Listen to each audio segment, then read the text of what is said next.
Hello Rasel ভাই, আমি গোলাম দস্তগীর নাহিদ দিনাজপুরের নবাবগঞ্জের ভাদুরিয়া থেকে বলছি।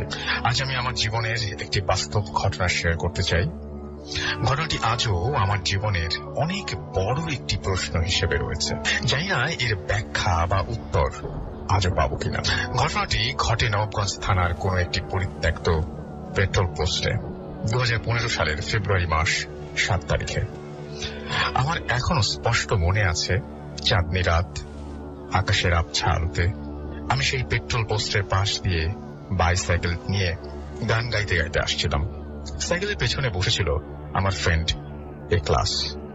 হঠাৎ সামনে একটি বৃদ্ধ লোক এসে আমার সাইকেলের হ্যান্ডেল ধরে এবং করুণ সুরে আমার কাছে আর্তনাদ করে এবং বলে, বাবা, আমার স্ত্রীকে বাঁচাও, আমার স্ত্রীকে বাঁচাও। আমি কিছু বুঝতে পারি না। অনেকে দেখে অনেক ক্লান্ত আর ক্ষুধার্ত মনে হচ্ছিল। আমি তার আর্তনাদ শুনে আর চুপ থাকতে পারলাম না। আমার ফ্রেন্ডকে বললাম, তুই এইখানে সাইকেলটা নিয়ে দাঁড়িয়ে থাক, আমি আসছি। একদিকে আমার ফ্রেন্ড আমাকে বারবার না যাবার জন্য বারণ করছিল, অন্যদিকে বৃদ্ধ লোকটির আর্তনাদ। আমি বুঝতে পারছিলাম না আমি কোন দিকে যাব। আমি আমার ফ্রেন্ডকে বললাম, তুই একটু অপেক্ষা কর, আমি যাবো আর আসবো। অনেক কথা বলার পর আমার ফ্রেন্ড বলল, ঠিক আছে যা, কিন্তু তাড়াতাড়ি আসবি। এরপর আমি বৃদ্ধ লোকটির সাথে গেলাম এবং বললাম, হলো পেট্রোল পোস্টটা ছিল মেইন রোড থেকে একটু দূরে ঝোপের মধ্যে ছোট্ট একটি পরিত্যক্ত ঘর, স্পষ্ট দেখা যাচ্ছে চাঁদের আবছা আলোতে। আমি ওনাকে বললাম, কোথায় আপনার স্ত্রী? উনি বললেন, আর একটু সামনে বাবা, বলে তিনি আমাকে ওই পেট্রোল পোস্টের সেই ঘরের সামনে নিয়ে গেলেন আর বললেন, এই ঘরের মধ্যেই আমার স্ত্রী আছে। আমি কিছুটা অবাক হলাম, এত পুরাতন একটা শ্যাওলা পড়া ভাঙা ঘরে আপনার স্ত্রী তাকে রেখেছেন, আজব ব্যাপার। আমি ঘরটির ভাঙা জানালা দিয়ে তাকিয়ে দেখলাম ঘরটির ভেতরে কিছু মিটমিট আলো দেখা যাচ্ছে। উনি আমাকে বললেন, তুমি এখানে দাঁড়াও, আমি দেখি কবরটা খোঁড়া শেষ হলো কিনা। আমি ওনার কথা শুনে অবাক হলাম। আমি বললাম, কবর মানে? কার কবর? আপনি না বলেন আপনার স্ত্রী অসুস্থ? উনি আমার কথার কোনো উত্তর না দিয়ে সামনে হাঁটতে শুরু করলেন। আমি ওখানে দাঁড়িয়ে রইলাম। চারিদিকে ঝোপ ঝাড়ের অন্ধকারের যেন জনমানব শূন্য একটি জায়গা। কেউ নেই, শুধু আমি একা দাঁড়িয়ে আছি। চাঁদের আলোতে শুধু পেট্রোল পোস্টের ভাঙা ঘরটা দেখা যাচ্ছে। 10-15 মিনিট হয়ে গেল, ওনার কোনো পাত্তা নেই। আমি হাত ঘড়ির দিকে তাকিয়ে দেখি 11:45। অনেক অস্বস্তি হচ্ছিল। অবাক করা কাণ্ড, তৎক্ষণাৎ নাকে একটা বিশ্রী দুর্গন্ধ আসতে শুরু করলো। সময়ের সাথে সাথে গন্ধটি তীব্র হতে শুরু করলো। আমি চারদিকে খুঁজতে লাগলাম যে গন্ধটি কোথা থেকে আসছে। চারিদিকে তন্ন তন্ন করে খুঁজলাম, কিন্তু কোথাও কিছু পাচ্ছিলাম না। অবশেষে দেখা বাকি সেই পেট্রোল পোস্টের ঘরটি দেখে আমি হালকা হালকা ভয় পাচ্ছিলাম। 1 পা 2 পা করে আমি সেই ঘরটির দিকে যাই এবং নাকে বিশ্রী দুর্গন্ধটা আরো বেশি অনুভব করতে থাকি। অবশেষে ঘরটির কাছে পৌঁছালাম। ঘরটি থেকে এত বেশি দুর্গন্ধ আসছিল যে নিঃশ্বাস নিতে কষ্ট হচ্ছিল। সাহস করে হাত দিয়ে এক ধাক্কায় দরজাটা খুললাম এবং বিশ্বাস করতে পারবেন না, আমি দরজাটা খুলে ভেতরে যা দেখলাম তা দেখার জন্য আমি মোটেও প্রস্তুত ছিলাম না। আমি দেখলাম যে ওই ঘরটির মধ্যে একটি লাশ গলায় দড়ি দিয়ে ঝুলে আছে। যিনি ঝুলে আছেন তিনি আর কেউ নন, সেই বৃদ্ধ লোকটি আমাকে যিনি স্ত্রীর কথা বলে এখানে নিয়ে এসেছেন। এসব দেখার পর আমি আর এক মুহূর্ত ওখানে থাকতে পারলাম না। আমি ওখান থেকে বাড়ির দিকে দৌড় দিয়ে ঘরটি থেকে বেরিয়ে এসে দেখি সেই বৃদ্ধ মানুষটির লাশটি একটি সাদা কাফনে জড়িয়ে ঘরটির দরজার সামনে পড়ে আছে। এরপর আমি নিজেকে আর কন্ট্রোল করতে পারিনি, এক চিৎকার দিয়ে ওখানেই জ্ঞান হারাই। পরে আমি নিজেকে আবিষ্কার করি আমার বাসায়। আমার ফ্রেন্ড আমাকে বলে, কিরে, তুই কাল রাতে ওই বৃদ্ধ লোকটির কথায় ওনার সাথে আমার স্ত্রীকে দেখতে গেলি, তারপর তোর গলার আওয়াজ শুনে আমি ওখানে গিয়ে দেখি তুই পেট্রোল পোস্টের সেই ঘরটার সামনে জ্ঞান হারিয়ে পড়ে আছিস। কাল রাতে ওখানে কি হয়েছিল রাসেল ভাই? আমি আজও এই প্রশ্নের উত্তর পাইনি যে সেই দিন রাতে আমার কাছে যিনি এসেছিলেন সেই বৃদ্ধ লোকটি কে, সেই বৃদ্ধ তিনি কে, এবং আমার যদি সেই বৃদ্ধটি আমার কাছে এসেই থাকেন তাহলে সেই পেট্রোল পোস্টের ঘরে ঝুলে থাকা লাশটি কার ছিল? আমি আজও এর ব্যাখ্যা পাইনি। যদি কারো কাছে এই ঘটনার কোনো ব্যাখ্যা থাকে তাহলে প্লিজ জানাবেন। এই ছিল আমার জীবনে ঘটে যাওয়া চিরসত্য ঘটনা। ঘটনাটি শেয়ার করার মতো সাহস পাচ্ছিলাম না, আজ সাহস করে ঘটনাটি শেয়ার করলাম। ভালো লাগলে আপনিও শেয়ার করবেন। খোদা হাফেজ। তো এই ছিল ঘটনা এবং এই ঘটনাটি আমি পড়ে শোনালাম কি ঘটনায়, এবং এই ঘটনাটি পাঠিয়েছেন আমাদের একজন লিসেনার। দেখি নাম বলা যাবে কিনা, আগে তো জানি না, সুতরাং ঘটনাটা পড়ে নিষেধ করেছেন নামটা বলতে। ওকে, আমরা ঘটনায় যাই। হ্যালো রাসেল ভাইয়া, আসসালামু আলাইকুম। আমি জানি আপনি সবসময় ভালো থাকেন আর সবসময় ভালোর দলে, তাই কেমন আছেন জানতে চাইলাম না। আমার নামটা প্রকাশ করবেন না প্লিজ, আমি পড়ি। আচ্ছা আচ্ছা, তারপরে আমার নাম বলে দিয়েছেন, এই নামটা নিচে লিখবেন তখন। নীলফামারী থেকে তিনি লিখছেন, আমি ঘটনাটি ব্ল্যাক ম্যাজিক নিয়ে, যেটা আমার উপর করা হয়েছিল। ঘটনাটি 2016 সালে। ঘটনাটি কিভাবে শুরু হলো সেটা আগে বলি। আমার একটি ছেলের সাথে 2 বছর রিলেশন ছিল, কিন্তু ছেলেটির কিছু সমস্যা ও খারাপ কিছু কাজের জন্য আমার রিলেশনটা আমরা ব্রেকআপ হয়ে যায় আমাদের 2016 সালে। তারপর থেকে শুরু হয় আমার সাথে খারাপ কিছু ঘটনা। সময় ছিল 2016 মে মাস। রোজ রাতের মতো ঘুমাচ্ছিলাম, রাত 3টার দিকে হঠাৎ ঘুম ভেঙে যায়। আমি দেখি আমার মাথার কাছে 3-4 বছরের একটি ছেলে দাঁড়িয়ে আছে। ছেলেটির চুলগুলো লম্বা ছিল আর কোঁকড়ানো। ছেলেটির চেহারা সাধারণ ছিল, কিন্তু তারপরও কেমন যেন ভয়ানক। সে 3-4 সেকেন্ড আমার মাথার কাছে দাঁড়িয়ে ছিল। সে চলে যাওয়ার পর আমার হুঁশটা ফেরে। আমি আসলে ভয় একটু কম পাই ছোট থেকেই, তাই কিছু মনে করিনি, ভেবেছি আমার স্বপ্ন। কিন্তু প্রতিদিন আমি সেই ছেলেটাকে দেখতাম। এভাবে 10-12 দিন চলে গেল। আমি যখন ছেলেটিকে প্রথম দেখা শুরু করলাম, সেদিন থেকে আমি আস্তে আস্তে সিক হতে শুরু করলাম। মাথা ব্যথা, সর্দি, জ্বর লেগেই ছিল। একদিন আমি রাতে যখন ঘুমাই, ঠিক 3টার দিকে ওই ছেলেটি আবার আসে আমার কাছে। কিন্তু সেদিন সে এসে শুধু আমার কাছে দাঁড়িয়ে ছিল না, আমার মাথার চুল প্রচন্ড জোরে টান দেয়। আমি বিছানা থেকে উঠে তাড়াতাড়ি, কিন্তু সেই ছেলেটিকে আর দেখতে পাই না। তার পরের দিন আমার প্রচন্ড মাথা ব্যথা শুরু হয়। আমি এতই সিক হয়ে পড়ি যে আমি মাথা উঠাতে পারতাম না। তার 3-4 দিন আমার সাথে কিছু হয়নি, কিন্তু 5ম দিন আমার মাথায় সেই ছেলেটি আমার কাছে এসে আমার পা ধরে জোরে টান দেয়, আর আমি উঠে পড়ি তাড়াতাড়ি। সেদিন আমি একটু বেশি ভয় পেয়েছিলাম, কারণ ছেলেটি সেদিন আমার একা আসেনি, সাথে একজন লম্বা কালো আলখাল্লা পরা লোক ছিল সাথে। তার পরের দিন আমি পায়ে খুব ব্যথা অনুভব করি। তখন পায়ে আমি 4টা ছোট আঙুলের ছাপ দেখতে পাই। এতদিন আমার সাথে যা যা ঘটেছে আমি আমার পরিবারের কারোকে সেটা জানিয়েছিলাম না, কিন্তু সেদিন আমি আমার মাকে বলি আর সেই আঙুলের ছাপ দেখায়। আমার মা বিশ্বাস করেনি, বলেছেন হয়তো ব্যথা পেয়েছো। আমি তাকে কোনোভাবেই বুঝাতে পারিনি যে কিছু দিয়ে কেটে গেলে বা লাগলে আঙুলের ছাপ তো বসবে না। কিভাবে আমি প্রতিদিন সিক হয়ে যাচ্ছিলাম। আমার কিচ্ছু ভালো লাগতো না, একা থাকতাম, মেজাজ খিটখিটে লাগতো, পড়ার ক্ষতি হতো। এইভাবে 1 মাস পার হলো। এরপর শুরু হলো নতুন ঘটনা। ঠিক 3টার দিকে আমার ঘুম ভাঙলো। আমি দেখতে পাচ্ছি স্পষ্ট যে 2টা বেটে মানুষ, যাদের আমরা বন মানুষ বলি, আমার হাত শক্ত করে ধরে রেখেছে। উল্লেখ্য, আমি সবসময় কাত হয়ে শুই। আর সেই যে ছোট ছেলেটার সাথে একজন লম্বা কালো আলখেল্লা পরা লোককে দেখেছিলাম, সেই লোকটি আমার মাথার কাছে এসে দাঁড়ায় আর আমার শরীরে একটি গাছের শেকড় ছুঁড়ে মারে। কিন্তু এত ঘটনা যে ঘটছে আমার সাথে, আমি না পারছি নড়তে, না পারছি গলা দিয়ে আওয়াজ বের করতে। যখন সেই বন মানুষটা আর লোকটা চলে গেল, তখন আমি বিছানা থেকে উঠে যাই তাড়াতাড়ি। আম্মুকে ডেকে বলি সব। আম্মু বলে, তুমি হরর ফিল্ম দেখো, তাই তোমার সাথে এরকম স্বপ্ন হয়তো ঘটেছে। কিন্তু সেদিন একটা জিনিস লক্ষ্য করেছিলাম, সেই ছোট ছেলেটি আসেনি।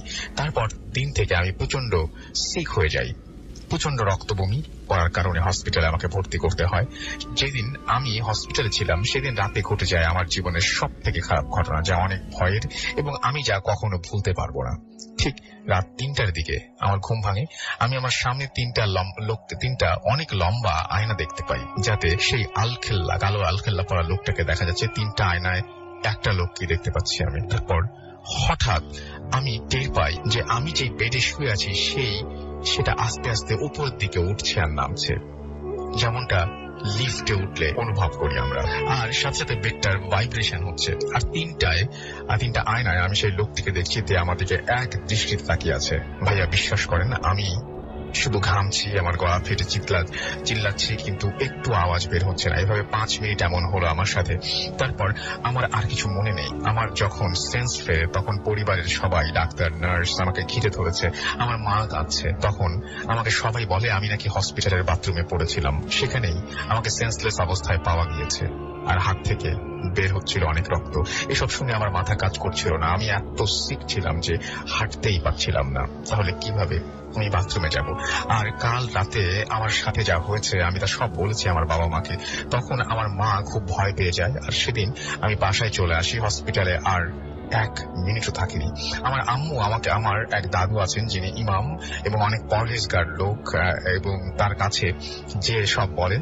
তখন আমাকে একটি তাবিজ এবং পানি পড়া দেন আর বলেন আমাকে ব্ল্যাক ম্যাজিক করা হয়েছে। তিনি তিনি 2 দিন পর জানাবেন কে করেছে কাজটা। এই 2 দিন আমার সাথে কিছু হয়নি এবং দাদু জানান যে আমার সাথে যার রিলেশন ছিল সেই কাজটি করেছে যাতে আমি একটা সময় পাগল হয়ে যাই। আমার ক্ষতি করার জন্য এই কাজটি করেছে সে। এরপর আমার উপর থেকে ব্ল্যাক ম্যাজিকের প্রভাব কাটতে শুরু করে। আমি আস্তে আস্তে সুস্থ হতে থাকি। এখন আমি আল্লাহর রহমতে ভালো আছি, অনেক ভালো আছি। আমার কোনো সমস্যা হয়নি। গুছিয়ে লিখতে পারিনি ভালোভাবে, তাই ক্ষমা চেয়েছি। ভালো লাগলে পড়ে শোনাবেন। পরবর্তী ঘটনায় আমাদের সঙ্গে যে ঘটনা শেয়ার করছেন তার নামটা দেখি, উনি বলতে বলেন তাহলে বলবো। আসসালামু আলাইকুম রাসেল ভাই। আচ্ছা, বাই দ্য ওয়ে, আমি এখন যে ঘটনাটা শেয়ার করবো তার ছবি আপনারা ফেসবুকে আমাদের পেজে পেয়ে যাবেন। একটা অ্যাসাইলামের ছবি দিয়েছি, ছবিটা দেখতে থাকুন এবং ঘটনা শুনতে থাকুন, তাহলেই আপনি আসল ফিলটা পাবেন। তার আগে আমরা কিছুক্ষণ আগে বেশ কিছু ঘটনা কিন্তু বলেছি যে মাথার কাছে একটা বাচ্চা দাঁড়িয়ে থাকে, মাথার কাছে বেডে লোকজন ঘুরে বেড়ায়, সাদা কালো আলকেল্লা পরে একজন লোক আপনার রুমের মধ্যে দাঁড়িয়ে থাকে, বা আপনি ঘুম ভেঙে যদি দেখেন যে মাথার কাছে একটা ছোট বাচ্চা দাঁড়িয়ে আছে, কেমন অস্বস্তিকর একটা ব্যাপার না? আপনি চিন্তা করতে পারেন যে আপনি ঘুম ভেঙে এইরকম কোন দৃশ্য দেখবেন? এইরকম কোন দৃশ্যের জন্য কখনো কি আপনি প্রস্তুত? ভাবতে থাকুন, আমরা চলে যাচ্ছি আমাদের পরবর্তী ঘটনা। আসসালামু আলাইকুম রাসেল ভাই and all the listeners of booth FM, hope you are well. এবং তিনি বলছেন যে আজকে আমি আমার একটা collected story about the place which is যেটা হচ্ছে আপনার মানে নটোরিয়াসলি haunted in entire New Zealand, named king seat psychiatric hospital, যা কিনা এর horror trace and haunting matters এর জন্য 1999-এ অ্যাবান্ডন ঘোষণা করা হয়, অর্থাৎ সেটা পরিত্যক্ত হয়ে যায়। ফার্স্টেই এই লোকেশন সম্পর্কে একটু বলে নিতে চাই, তাহলে ঘটনাটা বুঝতে সহজ হবে। এটা হচ্ছে কারাকা, সাউথ অকল্যান্ডে মেইন হসপিটাল বিল্ডিং, জাস্ট পিছনে একটা মর্গের পাশে কিং সিট নার্সেস হোস্টেল। কিছু পিকচার্স আপনারা দেখতেই পাচ্ছেন ফেসবুকে, এবং সেই লোকেশন বুঝতে তাহলে ইজি হবে। এবার আসা যাক মেইন ঘটনাতে।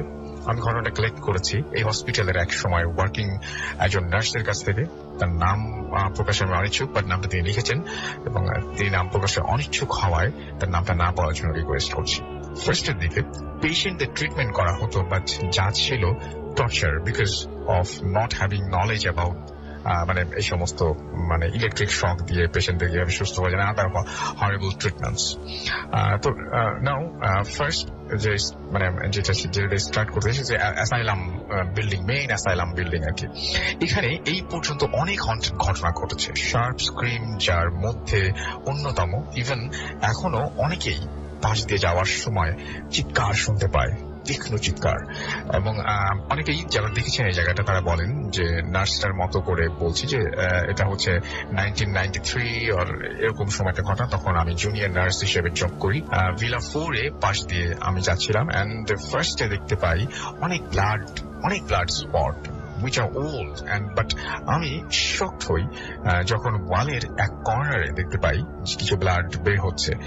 এটা মনে হচ্ছিল যে seem like bloods coming by আচ্ছা ওই দেয়াল দিয়ে বেরিয়ে আসছে, এরকম একটা কিছু মনে হচ্ছিল। এবং বলে রাখা ভালো যে ভিলা 4 ইউজ করা হতো অ্যালকোহলিক পেশেন্টদের ট্রিটমেন্টের জন্য, এবং আনফর্চুনেটলি ম্যাক্সিমাম পেশেন্ট ডাইড, এবং ম্যাক্সিমাম পেশেন্ট ডাইড, অ্যান্ড বাকিগুলা ছিল হচ্ছে তাদের শিফট করা হয় অন্য এক মেন্টাল হসপিটালে। অ্যান্ড ওই সময় ভিলা 4-এ কেউ ছিল না।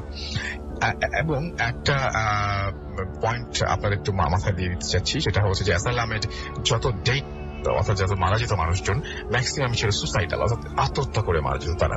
আবার মোস্ট হন্টেড যে পার্টটা এই মর্গের সেটা বলি, সেটা হচ্ছে নার্সিং হোস্টেল থেকে স্ট্রেইট ওয়েটা দেখা যেত। এবং একদিন রাতে 11টা-12টার দিকে হবে, এবং কতটা সময় ঠিক আমি মনে করতে পারছি না, আমি কোনো এক কারণে লবিতে যাই এবং দেখতে পাই যে something was moving inside the morgue, এবং ফার্স্টে ভাবলাম হয়তো কোনো ডেড বডি রাখার অথবা নেওয়ার জন্য কেউ হয়তো ভিতরে গেছে। বাট এরপর যা দেখলাম তা দেখার জন্য আমি হয়তো মানে কখনোই ওয়ার্ল্ডে কখনো কেউ প্রিপেয়ার থাকবে না। ইয়েলো লাইটস এর আলোতে স্পষ্ট আমি দেখলাম, একটা হলুদ লাইট আলোতে আমি দেখতে পেলাম যে হসপিটালে ডেড মানে একজন ডেড পেশেন্ট কাফনের কাপড় পরা জাস্ট উঠে দাঁড়াচ্ছে, আবার তার চোখ এবং তার চোখ বন্ধ, কিন্তু সে উঠে দাঁড়াচ্ছে, কাপড় পরে, সাদা কাপড় পরে উঠে দাঁড়াচ্ছে, মুখে ভয়ঙ্কর টাইপের কেমন একটা হাসি লেগে আছে। এটা দেখার পর জাস্ট আমি নিজেকে ঠিক রাখতে পারিনি, ধরে রাখতে পারিনি, আমি জাস্ট ফেইন্ট হয়ে যাই। পরদিন আমি নিজেকে হসপিটালের নার্সিং কেয়ারে আবিষ্কার করি। অ্যান্ড তারপর আমি আমার এক কলিগকে জিজ্ঞেস করলে তার কথা শোনার পর আমার অবস্থা আরো খারাপ হয়ে যায়। এবং কারণ অ্যাকর্ডিং টু হার স্পিচ আমাকে মর্গের পাশে ফেইন্ট অবস্থায় পড়ে থাকতে পাওয়া যায়। এবং মানে এটা হচ্ছে যে, এবং এক ওয়ার্ড বয় আমাকে বাঁচায় ওখান থেকে এবং নার্সিং কেয়ারে নিয়ে যায়। তখন আমার মাথায় সত্যি কিছু কাজ করছিল না, বিকজ আমি ছিলাম লবিতে। মর্গ নিয়ে আরো বেশ কিছু ঘটনা রয়েছে। এবার আসা যাক নার্সিং হোস্টেলের ঘটনায়। এবং এখানে বেশ কিছু নার্স এই পর্যন্ত উইদাউট এনি রিজন সুসাইড করেছে, যার মধ্যে আমাদের খুব ক্লোজ এক ফ্রেন্ড ছিল। আগের দিন ও আমাদের সাথে খুব সুন্দর করে ভালোভাবে কথাবার্তা বললো, খুবই মানে খুশি, খুব ভালো আছে। এবং পরের দিন তার সুইসাইডের নিউজ পেয়ে আমরা খুবই শকড হয়ে যাই। ঘটনাটি ঘটে আমার এক ফ্রেন্ড, তার নামটা বলবেন না, তার সাথে। এবং একদিন রুমে একা ছিল, তখন প্রায় দুপুর 2টা বাজে। হঠাৎ আবিষ্কার করি আমরা যে কিছুটা পড়ে যাওয়ার শব্দ। আমরা চোখ খুলে যা দেখতে পাই, সেটা দেখার জন্য আমরা মেন্টালি মানে কন্ট্রোল রাখতে পারি। সেটা ছিল একজন নার্সের ড্রেস পরা একটা মেয়ে, এবং যে হচ্ছে ফাঁসিতে ঝুলছে, এন্ড তার চুল দিয়ে মুখ ঢাকা, তার মুখ থেকে টপ টপ করে ব্লাড পড়ছিল। এবং এই ব্লাড পরে ওই ফ্রেন্ডকে ফেইন্ট অবস্থায় আমরা রুম থেকে রেস্কিউ করে নিয়ে যাই। আর তারপর থেকে অনেক দিন সে মেন্টালি সিক ছিল। এবং এবার আসলে মর্গের ঘটনায় একটা ছেলে, সে মর্গের ডেড বডিজ তারা হচ্ছে ক্যারি করে নিয়ে আসে। এবং 9টা বা 10টা রাত এরকম একটা সময় একটা বডি সে ফ্রিজে রেখে বের হবে, এমন সময় সে হঠাৎ করে বুঝতে পারে যে মর্গের রাইট কর্নারে যেদিক কিনা ডোম, ওইখানে ইকুইপমেন্ট বা লোহার জিনিসপত্র, ওইখানে লোহার কিছু একটা শব্দ হচ্ছে। ফার্স্টে সে ভাবলো হয়তো কোনো পোস্টমর্টম হচ্ছে, ডোম কাজ করছে। বাট উইদিন আ মিনিট তার মনে হলো যে আজকে তো ডোম নেই। সো সে চেক করার জন্য যায়, এন্ড দেখতে পায় যে টেবিলে একটা বডি রাখা, এবং সে কিছুটা মিলাতে পারে না, কারণ সবগুলো ফ্রিজার লক করা ছিল। এন্ড কি থাকে অনলি তার কাছেই, বডি বের করতে হলে তার কাছ থেকে কি নিয়ে তারপর বডি বের করতে হয়। এন্ড সে নিজেও কোনো বডি বের করে নাই, কারণ সে পোস্টমর্টম করে এই সম্পর্কিত কোনো কাজ জানেই না। দেন এটা কিভাবে সম্ভব? তারপর সে লাশ নিয়ে কাজ করে, এবং অনেক যেহেতু, এবং সে অনেক সাহসী ছিল। তারপর বডিটা সে স্ট্রেচারের মধ্যে নিয়ে ফ্রিজারে নিয়ে যায়। তখন সে দেখতে পায় যে একটা উইন্ডো খোলা, জানালা একটা খোলা, এবং ওইখানে কোন একটা মানে বডি নেই, বাট একটু আগেও সেটা এখানে ছিল। সবগুলো জানালায় বন্ধ ছিল। এবার সে সত্যি ভয় পেয়ে যায়, এবং তারপর সে যে নিজেকে আর ওইখানে সামনে রাখতে পারেনি। ফ্রিজ এবং একটা ফ্রিজ ছিল ওখানে, এবং সেখানে সে রাখে, এবং খুব ফাস্ট সে মর্গ থেকে বের হয়ে আসে। এখন আসা যাক অ্যাসাইলাম অ্যাবান্ড হওয়ার কয়েক ইয়ার্স পরের ঘটনায়। এবং আমার বাসা এখান থেকে খুব একটা দূরে না, এন্ড এটা আমার নিজের প্রত্যক্ষ করা এক ঘটনা। এবং একদিন আমি এর পাশ দিয়ে ড্রাইভ করে যাচ্ছিলাম, এন্ড হর্টিকালচার এরিয়াতে রোড সাইড থেকেও দেখা যায়। যখন আমি পাস করছিলাম, আমি ক্লিয়ার দেখতে পাই যে কয়েকজন লোক মেন্টাল পেশেন্টের ড্রেস পরা, এবং তারা হাঁটছে। বাট অ্যাসাইলাম তো অ্যাবান্ড হয়ে গেছে বেশ কিছু বছর আগে। আমি ব্যাপারটা বুঝতে পারি নাই, বাট আমি খুব একটা মানে সাহসী না, তাই ভয় পাই অনেক, এবং খুব স্পিডে গাড়ি নিয়ে এই এলাকা থেকে বেরিয়ে আসি। এবং আমাকে তারপরে তিনি লিখেছেন যে আমি আরো অনেক ঘটনা কালেক্ট করেছি, এবং ঘটনাটা আমাকে যদি বলেন তাহলে আমি এগুলো পারতে পারবো। খুবই আনইউজুয়াল। এই ছিল আমার নিজের ঘটনা কালেক্ট করা, story about king sit hospital. স্টুডিওতে যে শেয়ার করা পসিবল না, তাই ভালো লাগলে পড়ে শোনাবেন। ফাহাদ লিখেছেন অকল্যান্ড থেকে। Thank you very much Fahad once again. আশা করছি যে আপনি আমাদেরকে আরো ঘটনা পাঠাবেন। আমরা আপনাদের এই ঘটনাগুলো শেয়ার করতে ঘটনায় যাবো। এবং আমরা যে ঘটনাটা এখন এই মুহূর্তে আমার সামনে আছে, আমি দেখতে পাচ্ছি এই ঘটনাটা খুব অদ্ভুত। এবং এই ঘটনার এই ইমেইলটি পাঠিয়েছেন আমাদের একজন লিসনার, যিনি তার নামটা বলতে নিষেধ করেছেন, এবং তিনি লিখেছেন যে এই ঘটনা তিনি শেয়ার করতে চান, যে তিনি রিসেন্টলি ফেস করেছেন। অ্যান্ড তিনি বলছেন যে ডোন্ট সে মাই নেম, আচ্ছা আমি বলবো না। অ্যান্ড তিনি বলছেন যে এটা স্টার্ট হয়েছিল in 2014, এবং তিনি বলছেন যে I had an affair with a girl, তার নাম ছিল সন্ধ্যা, এবং তার অনেক কুল একটা কাপল ছিলেন। বাট একটা ব্যাপার সেটা হচ্ছে যে এইখানে শুধুমাত্র তখনই ব্যাপারটা অনেক ভালো হতো যদি তাদের দুজনের মধ্যেই সম্পর্কটা থাকতো। তারা তখন ছিল তারা মানে এই যে কাপলটা ছিল তাদের মানে এই যে সন্ধ্যা এবং যিনি আমাদেরকে ইমেইলটা লিখছেন, তারা 3rd গ্রেড থেকে একে অন্যকে চিনত এবং তারা বেস্ট ফ্রেন্ড ছিল।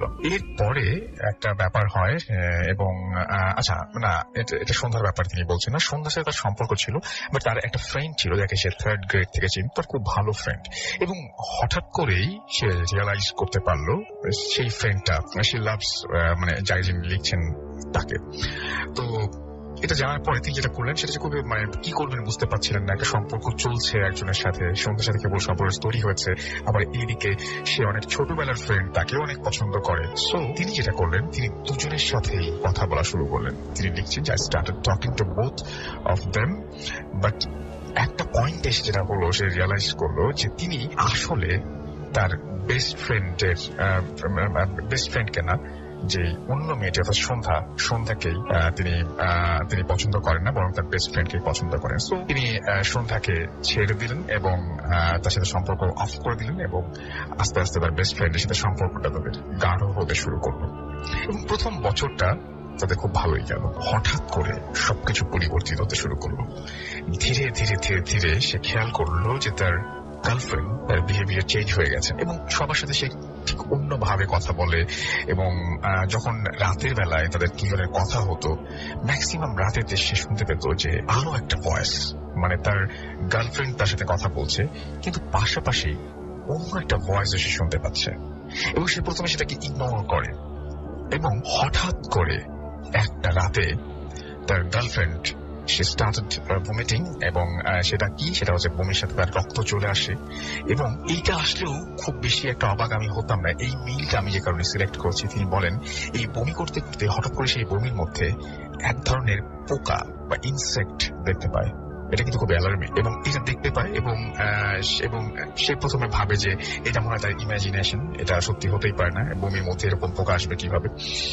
বাট কিছুক্ষণ পরে সে বুঝতে পারে যে না, ঘটনা সত্যি। আরো একটা দিনের ঘটনা, এবং এই দিনও সেম ঘটনা ঘটে, বমি করে এবং সেম জিনিস হয়, এবং এটা আরো বেশি খারাপ ছিল এই দিনে। এবং এই সময় সে মোটামুটি মানে ভয় পেয়ে যায় এবং বুঝতে পারছে না যে মানে একই জিনিস রিপিটেডলি কেন করছে, তার মাথায় আসছিল না।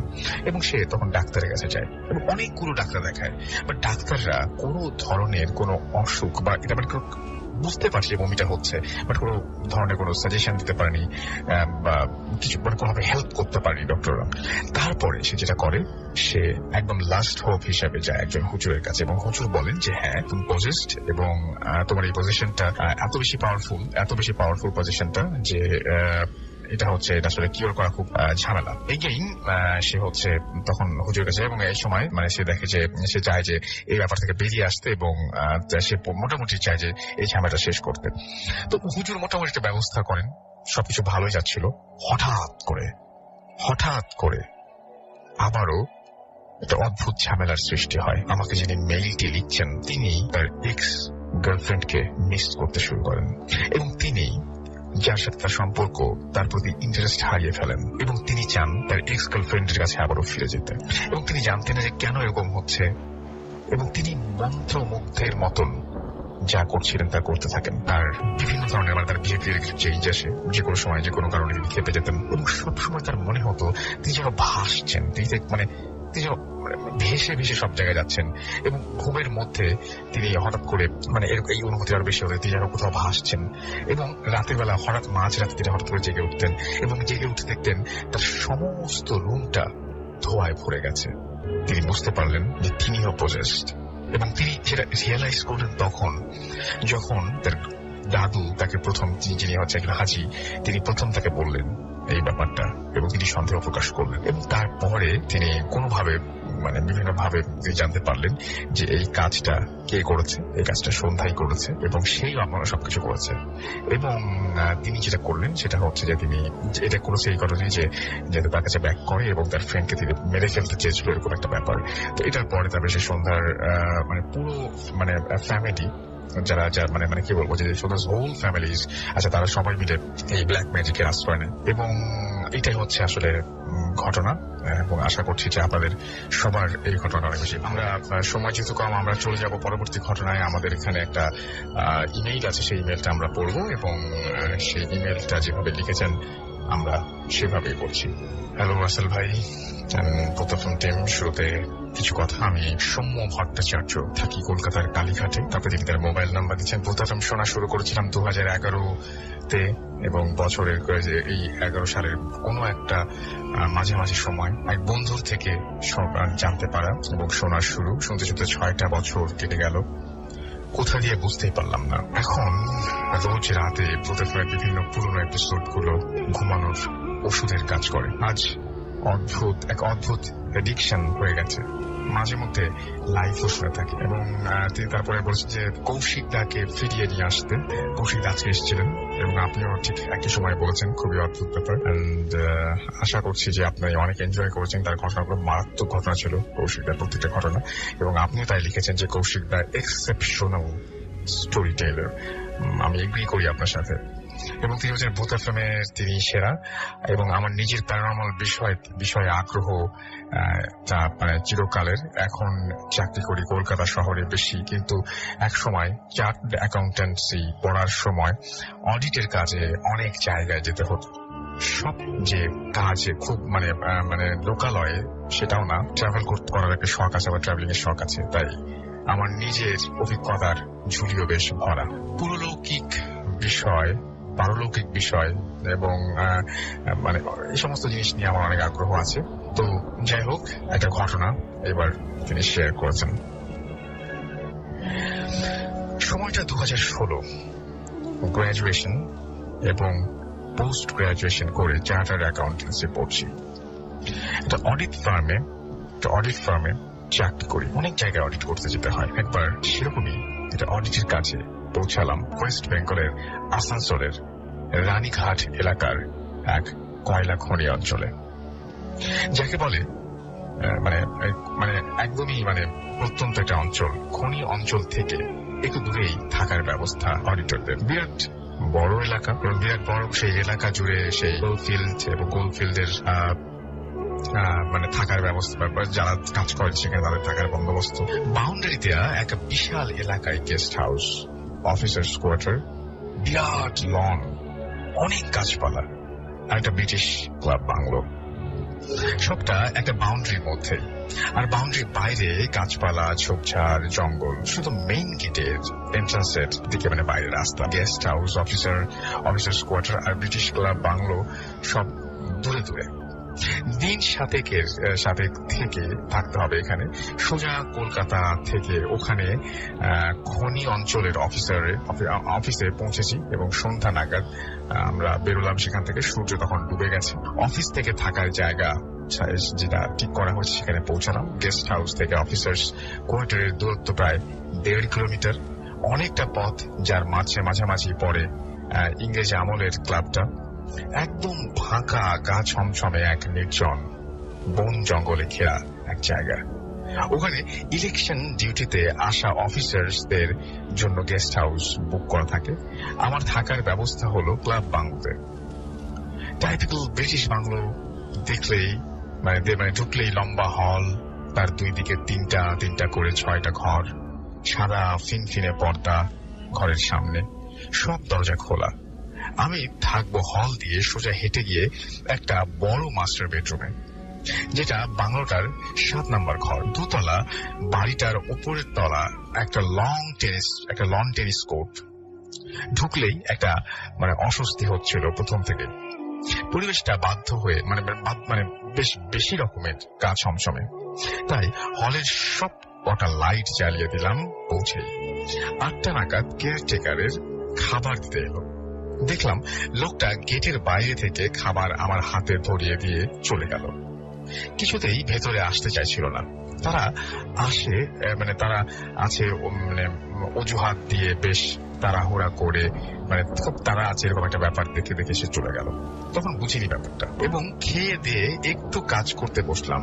10:40 নাগাদ প্রথম ফিলিংটা এলো। মনে হলো হলের কিছু বাচ্চা দৌড়াদৌড়ি করছে। লাফিয়ে উঠলাম। আমি নিজে মেইন গেট বন্ধ করে এসেছি। এত রাতে এতগুলো বাচ্চা কোথা গেল? 4 থেকে 5টা বাচ্চা দৌড়াদৌড়ি করছে এবং হেসে হেসে খেলা করছে, ঠিক যেরকম মানে শব্দ হয় তারা খেলাধুলা করার সময়, সেরকম কিছু শব্দ আসছে। ঘরের দরজা খুলে হলে গেলাম। না, কোথাও কেউ নেই, হল ফাঁকা। কিন্তু মনে হলো একটা ছোট বাচ্চা যেন পাশের একটা ঘরে ঢুকে গেল দৌড়ে। পাশের সারি দিয়ে ফাঁকা ঘরগুলো উকি মারতে সাহস হলো না। সাদা হাওয়া দোলা পর্দাগুলো দুলছে, যেন তারা হাতছানি দিয়ে ডাকছে আমাকে। আগেই বলেছিলাম গা ছমছমে ভাবটা আমার ঢোকা থেকেই ছিল। চলে এলাম আবার ঘরে। 1 ঘন্টা কাজ করলাম, আরো আস্তে আস্তে শোয়ার চেষ্টা করছি। হঠাৎ উপরের ফ্লোরের লন টেনিস কোর্ট থেকে টেনিস বল আওয়াজ। এবার সারা শরীরে একটা ঠান্ডা স্রোত বয়ে গেল। চুপচাপ 5 মিনিট বসে কান পেতে রইলাম। ঠিক শুনছি তো? হ্যাঁ, ঠিক শুনছি। দুটো মানুষ টেনিস খেলছে এবং তারা খেলে যেরকম শব্দ হয় সেরকমই শব্দ আসছে ফ্লোর থেকে। ফোন করলাম পাশে গেস্ট হাউসের কেয়ারটেকারকে। ফোন বেজে চলছে। এরকম পরিবেশে একটা বাড়িতে রাতে একা থাকলে মানে অকারণেই ভয় করতে পারে। কিন্তু কানে যেটা শুনেছি সেটা কি?